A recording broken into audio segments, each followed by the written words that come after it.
só também deixar aqui uma nota antes de avançar para o RFI, que naturalmente, devido à complexidade também dos benefícios fiscais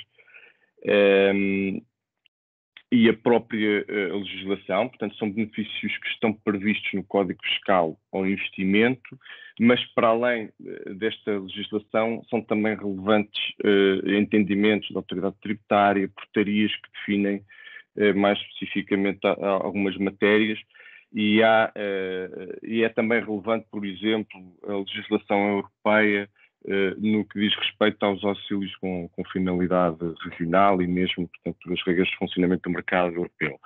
Portanto, aquilo que é a informação que vamos transmitir é naturalmente de natureza genérica e, portanto, as especificidades de cada empresa e de cada projeto podem necessitar de algum aconselhamento mais específico e, portanto, não é o objetivo desta sessão substituir todo este acompanhamento por especialistas, se for o caso. Avançando então para o RFI. Começo eu por falar um pouco, sem prejuízo do Simão poder naturalmente também acrescentar aqui algum comentário antes de avançarmos depois para o CIFID. Em relação ao RFI, começaria por referir que temos 3 elementos determinantes quanto à avaliação da aplicação deste benefício fiscal. Esses 3 elementos são a localização do investimento, a atividade onde se insere e o tipo de investimentos que são elegíveis. Portanto, tendo por base estes 3 grandes vetores, eu começaria então por fazer referência à localização do investimento. E, portanto, este benefício do RFI tem limitações quanto à localização dos investimentos. Dando já aqui nota que o que é relevante para efeitos de aplicação do RFI é a localização do investimento, do estabelecimento e não propriamente da sede da empresa. Portanto, as percentagens que são aplicáveis aos investimentos dependem, portanto, da localização, conforme consta desta apresentação, sendo que há regiões, nomeadamente o Algarve e a área metropolitana de Lisboa, em que a aplicação deste benefício é apenas em partes específicas dessas regiões. Por exemplo, no caso da área metropolitana de Lisboa, o aproveitamento é muito limitado e estamos a falar essencialmente de algumas áreas da Península de Setúbal. Portanto, para além destas percentagens de dedução aos investimentos que estão previstas em função da localização, depois temos também majorações destas percentagens em função do tipo de empresa. Portanto, para médias empresas temos uma majoração de 10%, 10 pontos percentuais, e se forem micro e pequenas empresas, então ainda cresce esta majoração para 20 pontos percentuais. Regra geral, o que acontece é que este benefício fiscal opera por dedução à coleta do IRC, isto é, nós vamos abater ao IRC devido num determinado ano uma percentagem das despesas realizadas então com estes investimentos. Esta dedução está limitada a 50% da coleta do IRC, excepto nos casos de início de atividade, em que no primeiro e segundo ano de atividade a dedução pode ser até à totalidade da coleta.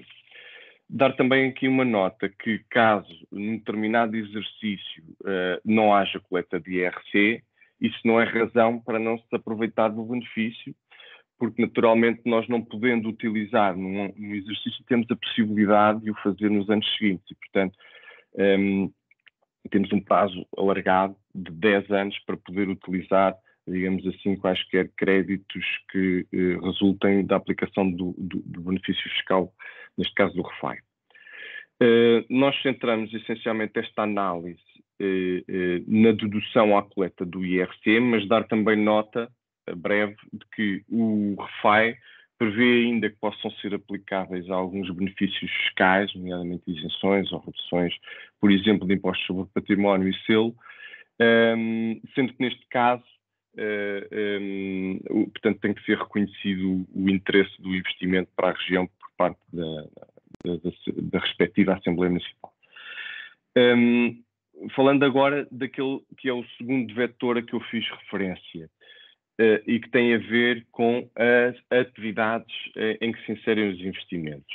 Para referir, em termos gerais, que nem todas as empresas, nem todas as atividades, ainda que os investimentos sejam localizados nas regiões a que fiz referência, podem beneficiar do REFAI. Portanto, porque tem sempre que ser analisado qual é o código da atividade em causa e a atividade a que respeitam estes investimentos. Portanto, estão aqui identificados exemplos, portanto, em setores em que o REFAI é aplicável, tipicamente indústria, turismo, atividades relacionadas com tecnologias de informação, ambiente, energia, telecomunicações, para dar aqui alguns exemplos. Poderão verificar que, só para também dar exemplos de situações contrárias, por exemplo, o setor financeiro não está abrangido por benefícios do REFAI, da mesma maneira que algumas atividades, portanto, agrícolas do setor primário também não estão abrangidas, portanto, tem sempre que se avaliar o CAI específico da empresa.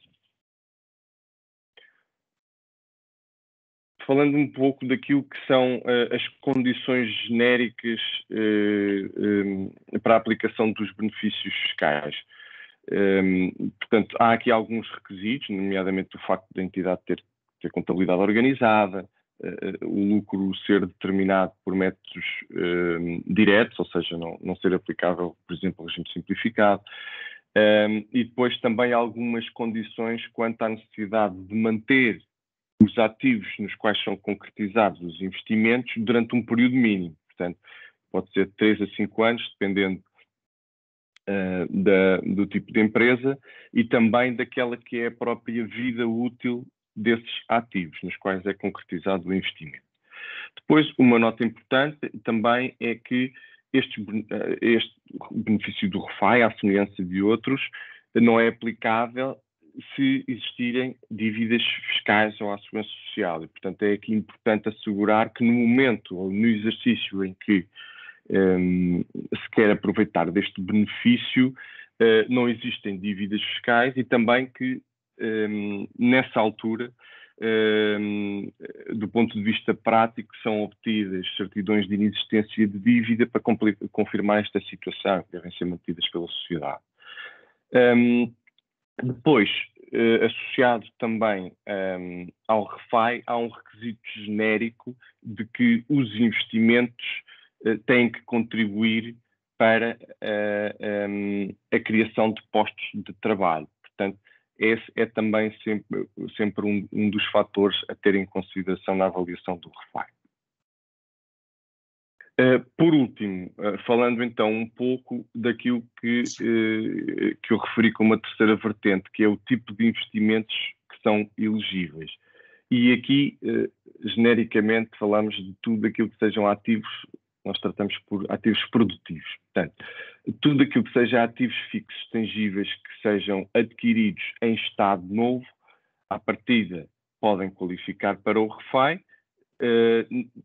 Portanto, temos naturalmente que dar conta aqui de algumas exceções que estão aqui identificadas na nossa apresentação e que podem incluir, por exemplo, situações a aquisição de viaturas ligeiras, passageiras ou mistos. É um exemplo de uma despesa ou de um ativo cujo investimento não qualifica para o REFAI.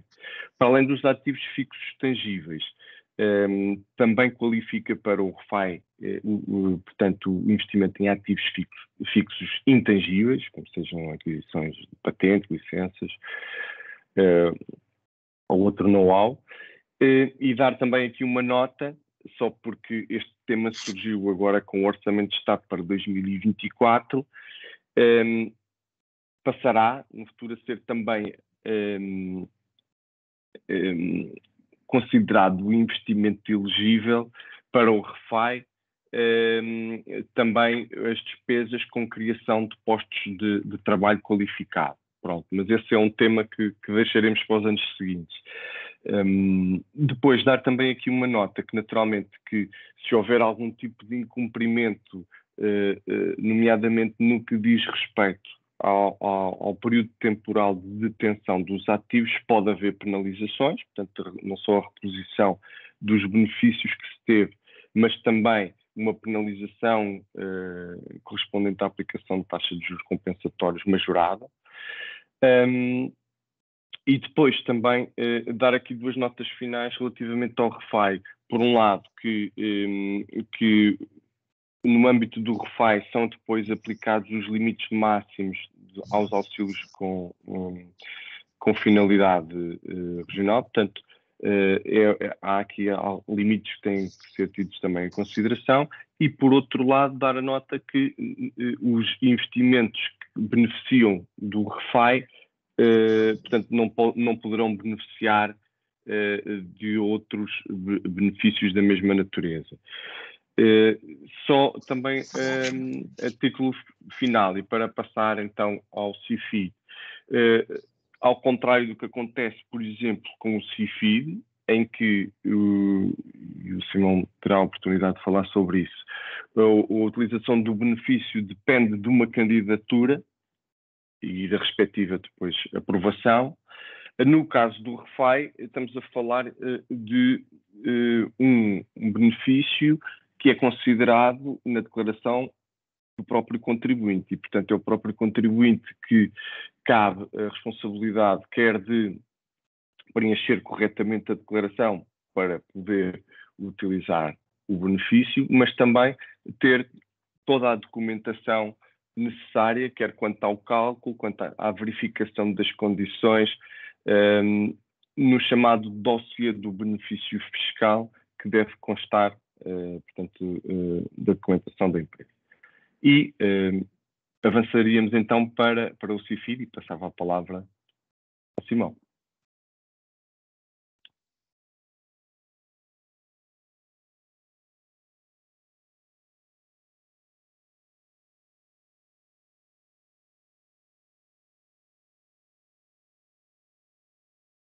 Espero que ainda esteja connosco. Ele está online, mas neste momento tem o microfone desligado e eu não consigo ligá-lo aqui centralmente. Tem que ser ele a desligar o seu próprio microfone. Simão? Ok? Pronto. Agora sim? Aí está. Agora Ok. sim. Obrigada. Ok, obrigadíssimo. Estamos aqui com uns problemas técnicos hoje. Ok. Ia resumir muito rapidamente o CIFID e alguns aspectos que salientam as diferenças entre um e outro mecanismo. Alguns práticos, que será talvez uma fácil compreensão. O CIFID é um mecanismo diferente, mais seletivo, na medida em que se dirige a resultados da aplicação de conhecimento científico, de inovações, de investigação, aplicada principalmente ao setor industrial. Não só, não é o setor industrial o único beneficiário potencial do CIFID, mas é o principal.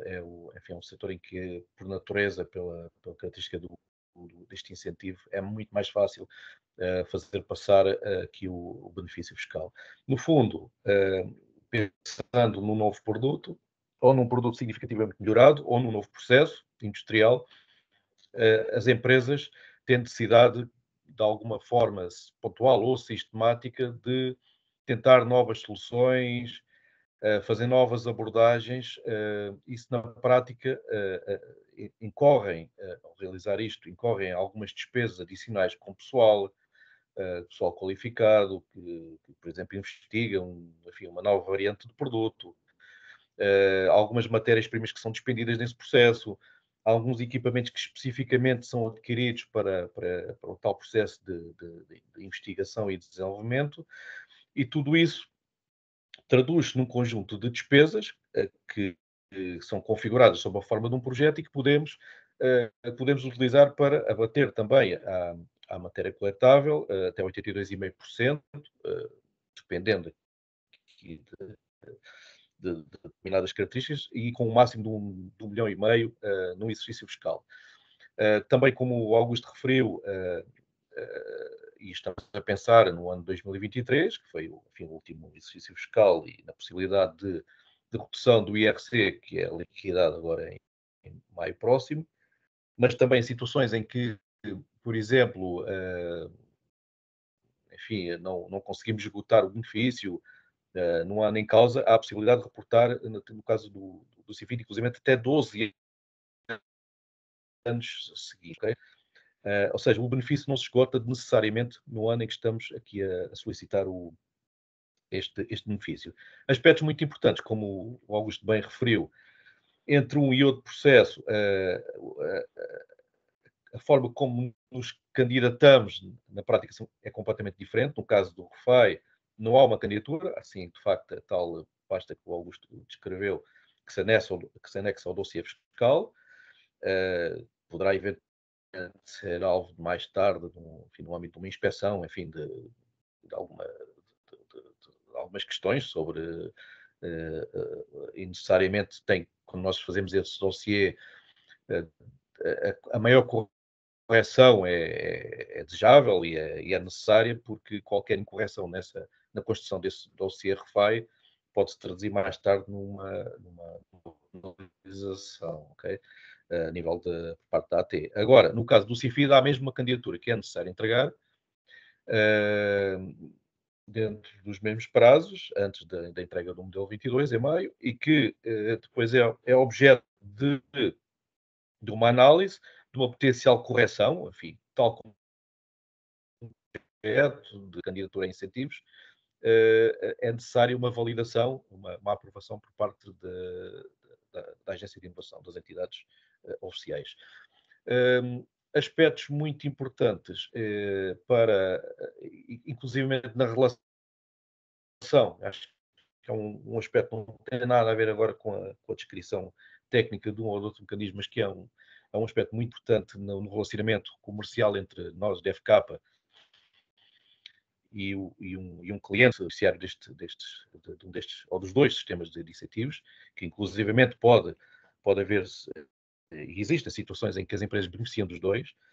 Designadamente, já agora, à parte, no caso do RFAI, imaginem uma empresa porque o RFAI é muito parecido com uma candidatura a um sistema de incentivos, designadamente ou inovação produtiva. Pensem numa empresa que neste momento realizou investimentos em 2023, que não se candidatou, porque não havia processos de candidatura, não havia avisos abertos, ou por qualquer outra razão não se candidatou, pode agora, a posteriori, do âmbito do RFAI, beneficiar enfim, com uma dedução ao IRC, dos investimentos que realizou no ano anterior. No relacionamento comercial, retomando a questão do relacionamento comercial com os nossos clientes ou por intermédio dos contabilistas certificados ou do revisor oficial de contas, é muito importante frisar que a experiência num processo bem sucedido, enfim, realizado por nós, consultores, a um determinado cliente e que resulte num benefício fiscal num determinado ano, e desde que exista a possibilidade de continuar nos anos seguintes e o mecanismo esteja aberto para candidaturas e ainda em vigor, e acontece muito, temos várias situações em que ano após ano ganhamos uma experiência muito, muito forte com esse cliente, e é um excelente fator de fidelização, porque nós ficamos a conhecer determinado tipo de argumentos que facilitam sistematicamente recorrermos ano após ano a este mecanismo. Não quer dizer isto que o trabalho seja sempre igual, que não é. Se nós utilizamos os argumentos iguais, tal e qual, de um ano para o outro, corremos o risco, e com certeza que não, nós fazemos por não correríamos o risco de receber uma resposta por parte das entidades. Não, isso já não estão a fazer investigação, vocês já estão a replicar aquilo que fizeram no ano anterior, nos outros anos. Pronto. Isto é para vos transmitir que é muito importante nós termos um conhecimento da empresa, sugerir a melhor solução de um enquadramento no CIFID, no REFAI, nos dois, ou em nenhum, quando não o recomendamos, mas quando isso é elaborado com sucesso, traduz-se numa possibilidade sistemática de poupança fiscal, ano após ano, no âmbito destes mecanismos. Frisar, pronto, em último, enfim, não desperdiçar a ajuda do Augusto, que enfim, fez passar o slide aqui no caso do CIFID, e não, como disse de início, não me prolongando sobre as condições específicas. O CIFID, volto a frisar que é um apoio muito mais seletivo, não dirigido necessariamente a investimentos, mas sim a despesas que configurem a aplicação de investigação a construir novos produtos ou novos processos de fabrico. Consegue-se também, principalmente no setor da produção, no desenvolvimento de software, é possível, com sucesso, desenvolver processos de CIFID. Não é tão fácil porque, em qualquer dos casos, implica que exista algo novo em relação ao estado da arte, ou seja, nós não podemos colocar no processo CIFID mais do mesmo, tem que haver algo disruptivo.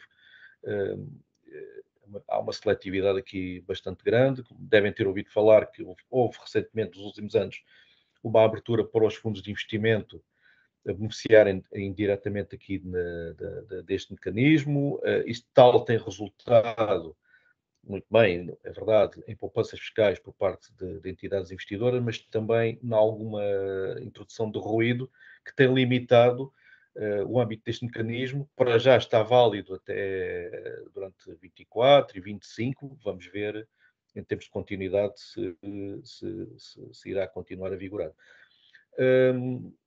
Já agora, uma nota final. Qualquer destes apoios, REFAI ou CIFID, mesmo para quem desenvolveu, mas para uma empresa que desenvolveu um processo de investimento com recurso a incentivos financeiros, no âmbito de tal 2020 ou 2030, é possível, na mesma, utilizar estes mecanismos para a parte não comparticipada, ok? É claro que não é possível beneficiar duplamente de apoios, a mesma despesa de investimento não pode receber simultaneamente dois apoios, seja eles incentivos financeiros e ou fiscais, mas é possível utilizar para a parte restante que não foi cofinanciada por incentivos não reembolsáveis, a fundo perdido, é possível beneficiar parcialmente em sedes de CIFID ou de REFAI. Augusto, muito bem. Acho que, portanto, este era o objetivo de uma primeira apresentação mais teórica sobre os benefícios e, portanto, agora passaríamos ao período de resposta a algumas questões que possam ter os participantes sobre estes benefícios.